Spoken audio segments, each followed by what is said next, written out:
Gym র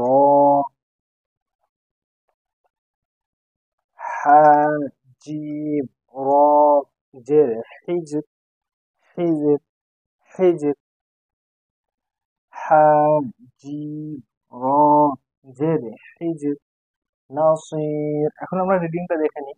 নাসির খয়ের খয়ের যিকির যিকির হিজর হিজর। এখন আমরা এই জায়গার দিকে দেখবো। নুনে জাবার আছে, ওই জন্য নুন মুতাহারিক হবে, মুতাহারিকের অক্ষরকে তাড়াতাড়ি পড়া, মুদ্রা না মারুফ পড়া, মুজল আওয়াজ থেকে বাঁচা।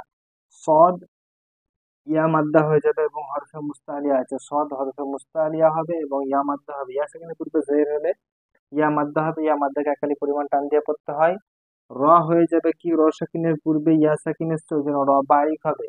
নাসির নাসির খয়ের খ হরফে মুস্তালিয়া, খ হরফে মুস্তালিয়া সর্বদা পুর হয় এবং আরেকটি কায়দা আছে, ইয়ালিন হবে। খ ইয়ালিন হবে, ইয়া সাকিনের পূর্বে জাবার হলে ইয়ালিন হয়, ইয়ালিনকে নরম আওয়াজের সাথে তাড়াতাড়ি পড়তে হয়। র সাকিন আছে, তাহলে র সাকিনের পূর্বে যখন ইয়া সাকিন হবে তখন কিন্তু র বারিক হয়ে যাবে। খয়ের খয়ের যিকির যিকির জাল মুতাহারিক, মুতাহারিক অক্ষরকে তাড়াতাড়ি পড়া, মুদ্রা মারুফ করা, মুজল আওয়াজ থেকে বাঁচা। কাফ সুকুন বা দজমাথা, সুকুন বা দজমালা অক্ষরকে সাকিন বলা হয়, সাকিন আলা অক্ষরকে পূর্বের অক্ষরের সঙ্গে মিলিয়ে পড়তে হয়। র বারিক হবে, র সাকিনের পূর্বে কোন অক্ষর যদি সাকিন হয় তার পূর্বে যদি জের হয় তাহলে কিন্তু র বারিক হবে। হা মুতাহারিক, মুতাহারিক অক্ষরকে তাড়াতাড়ি পড়া, মুদ্রা মারুফ করা, মুজল আওয়াজ থেকে বাঁচা।